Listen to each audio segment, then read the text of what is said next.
Então, eu tô indo bem com cuidado nesse assunto, apesar que na hora que a gente for falar da esfera de empreendedorismo é um pouco mais fácil, mas porque hoje é um assunto que tá muito em alta, né? Sem dúvida. Eu falei que esse assunto muito me interessa porque essa semana passada especificamente, eu fui diagnosticado com TDAH, né? Quem me conhece, zero novidades. Mas por muito tempo, esses assuntos era uma coisa que não era muito falada. Não, ele é bipolar, não, ele é distraído, ele não para quieto, ele é isso, ele é aquilo.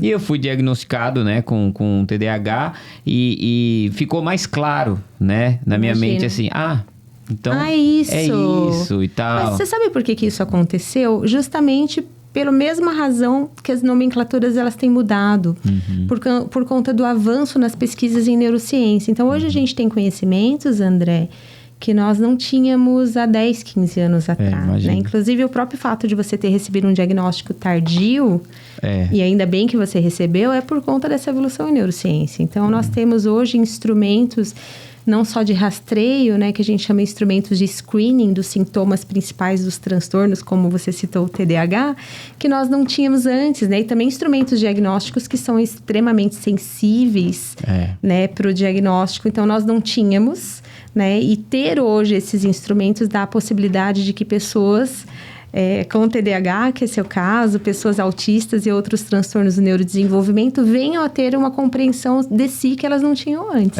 Facilitou porque eu tinha muito assim, que nem... minha cabeça não para. Minha cabeça eu sinto que às vezes é uma roda que pegou um loop infinito, pegou impulso e não para. É uma Ferrari que anda sempre a 250 por hora? Bom se fosse, né? Mas pelo menos era chique, né? Porque a estrada tá emburacada às vezes. Exatamente. Então, essa coisa, porque assim... Principalmente até, óbvio, a gente vai entrar depois nesse assunto, mas com mais detalhes, mas, por exemplo, eu tenho muito problema para dormir, tenho muita insônia. Quando eu sei que minha noite vai ser ruim, eu tô pensando num assunto, eu tô pensando em outro assunto, tô pensando em assunto, a outro. E tô ouvindo uma música ainda, de fundo. Não tudo ouvindo ao mesmo música. tempo. Tá tocando uma música na minha cabeça. E eu tô pensando numa coisa, a hora que eu vejo já tô pensando em outra coisa, a hora que eu vejo já tem 3 horas que eu tô tentando dormir e não dormi. E aí se foi à noite. A ansiedade antecipatória é uma das principais quadros comórbidos, aí, a comorbidade que a gente fala são os quadros associados. A ansiedade é uma das principais comorbidades do transtorno de déficit de atenção e hiperatividade. Pois é, então eu acabo descobrindo. Então eu tenho hoje com quase 38 anos, eu tenho uma rotina. Não, eu devo estar com 38 anos quando esse episódio for ao ar, porque eu faço 38 mês que vem. Eu já tenho uma compreensão muito melhor de como eu tenho que fazer para dormir. Né? Então eu tenho que ir me desligando, eu tenho que esquecer trabalho, eu tenho que tomar um banho. E aí, assim, você tá aqui para me entrevistar, mas eu quero te fazer uma pergunta, porque a gente aprende muito com os nossos pacientes, né? Na clínica do TCC a gente chama de clientes. E o que o diagnóstico te trouxe de diferente, assim? O que saber que você tem TDAH te traz de positivo, de diferente? O que você acha que pode contribuir daqui em diante, assim, pra tua vida? Eu tenho, não sei se é do TDAH, mas eu tenho uma coisa que eu não gosto de não saber o que tá acontecendo comigo. Então, assim, eu tô com uma dor, por que eu tô com essa dor? Eu tô com dor de cabeça. Mas é porque meu fígado. Eu tô com sinusite. Então, eu tô com dor nas costas porque eu fico com a postura errada. Então, eu tinha essas coisas e era assim, depressão, ansiedade, pânico, essas coisas, sabe? Esse diagnóstico me trouxe uma resposta. Mas me chateou o fato de eu ter que tomar remédio. Isso me chateou, uma coisa que eu fiquei... remédio, tem que tomar outro remédio, tarja preta. Fiquei meio... Mas entendo que, né, confio muito na ciência, então eu entendo. Então, me trouxe um alívio... E conhecimento. Né? Tipo, agora eu sei o que Imagina para uma pessoa ansiosa, como você está relatando que você saber de qual caminho que você vai ter que cursar para chegar num determinado objetivo, né? Sim. Então, esse é um ponto fundamental dessa conversa que a gente está iniciando aqui sobre o nosso trabalho na neuroinclusiva com os transtornos do neurodesenvolvimento, porque é sobre isso, né? E isso é parte do nosso trabalho. Não é só trazer para o nosso cliente, para o nosso paciente, às vezes eu vou usar a palavra cliente, às vezes é paciente, né? o diagnóstico em si, mas é o conhecimento sobre o que aquele diagnóstico vai representar na vida dele a curto, médio e longo prazo. Então, você faz um plano de intervenção para chegar em determinado objetivo. Se a gente for pensar em crianças, né? Imagina que você tivesse tido seu diagnóstico na primeira infância. Né? O quanto de estimulações e de percursos que você talvez trilhou aí na sua vida que você teria cortado o caminho, né? Mas mesmo na vida adulta, né? Eu tenho certeza que isso vai redirecionar as intervenções medicamentosas, vai direcionar também as intervenções em terapia, né, em psicoterapia, que é fundamental no caso do TDAH, né? Sobretudo uma abordagem da psicologia que a gente chama de terapia cognitivo-comportamental, que mune o paciente de estratégias, de ferramentas para lidar com as inabilidades ou com as dificuldades que vão, né, aparecendo no percurso. Eu aceitei muito tomar o remédio porque eu tenho uma coisa que me atrapalha muito, que é barulho. Barulho me atrapalha demais. Eu tive que mudar de casa por conta de barulho. Porque onde eu morava tinha um bar perto. E de vez em quando, assim, 1 vez, 2 vezes por semana tinha música ao vivo. É um estilo musical que tocava lá que eu detesto.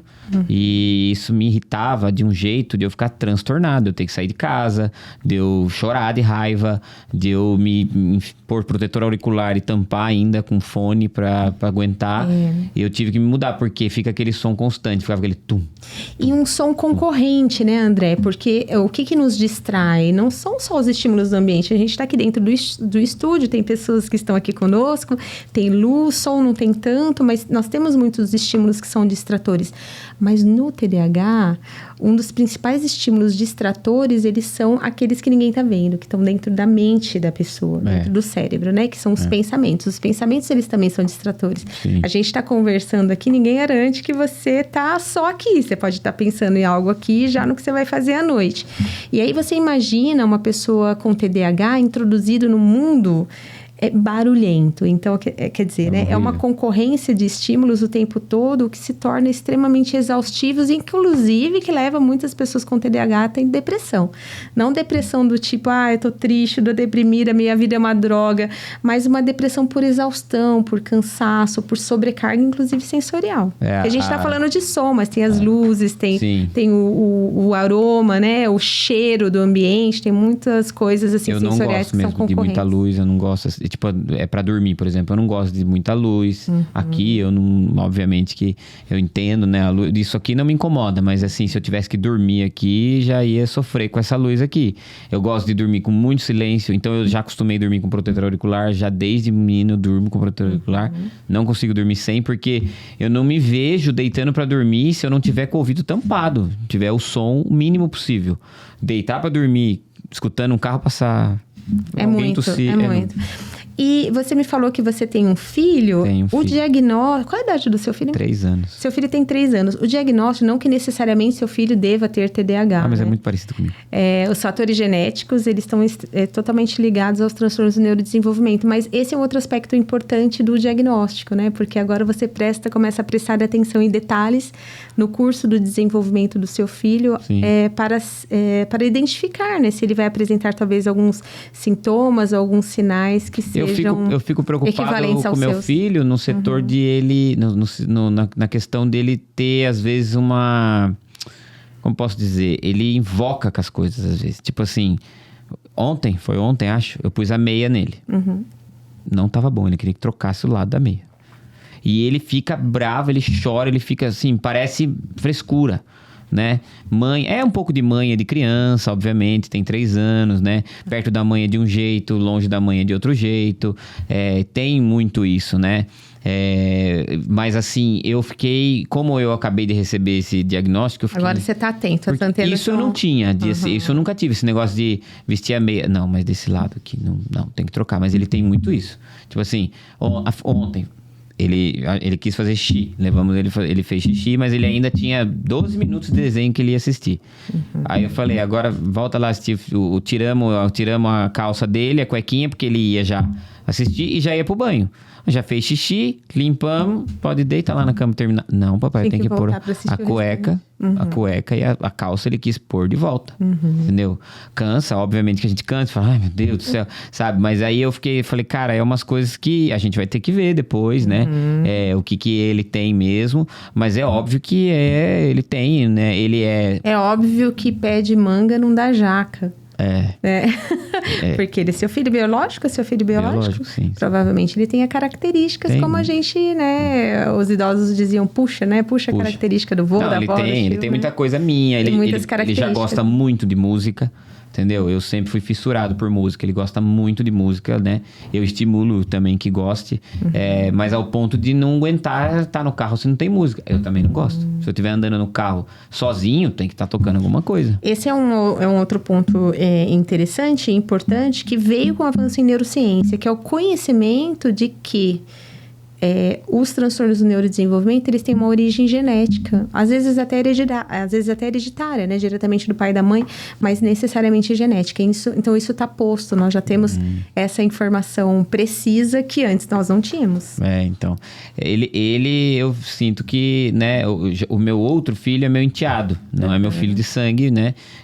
Já é bem diferente de mim. Muito diferente. Ele lembra mais o pai dele e ele tem um pouco da mãe, né, da minha esposa, mas ele lembra muito mais o jeito do pai dele, mais quietão, mais introvertido. Conheço o pai dele e assim, é mais fechado um pouco, é mais quieto. Eu já não. A gente fala até, né, brincadeiras à parte, fala porra louca. Né? Fala com todo mundo, conversa com todo mundo, sabe? Dado, né? Que já vai, minha esposa fala, você faz amizade com todo mundo, você para pra conversar com todo mundo, tipo, ela acha o máximo que, tipo, eu tava conversando com não sei o quê, mas quem te falou isso? Amigo meu lá do posto. Amigo meu que eu fiz há 3 minutos atrás, é meu melhor amigo da vida. Já pego, converso com muita gente, conheço um monte de gente, sabe? Me ajuda muito isso na minha vida. Me ajuda muito, porque... quebrou meu carro. Eu tenho uns 3 mecânicos que eu sou amigo. Então, e é lindo de te ouvir falar isso, porque a gente sempre associa transtorno a dificuldade e a déficit, né? E o nome que define, a nomenclatura que define, né? TDAH, inicia por transtorno, mas que não é em si um transtorno todo o tempo. A grande questão é você entender como você funciona e você ter um atendimento, um tratamento adequado, né? Você, por exemplo, agora está descrevendo características que são do TDAH, mas que são muito positivas, que te ajudam no cotidiano. Me ajuda muito. Atrapalha, por exemplo, o barulho. Barulho constante me atrapalha. Então, se eu tô querendo assistir televisão e um filme e tem um barulho lá fora, me atrapalha. Se eu tô jantando e tem um barulho constante, né? Cachorro. É muito irritante pra mim. Então, e essa parte é a parte ruim, que foi o que eu falei, não, eu vou tomar o remédio pra ver se me ajuda. Te ajuda. Porque me atrapalhava demais, assim, eu tive que mudar de casa, porque eu não aguentava mais onde eu morava.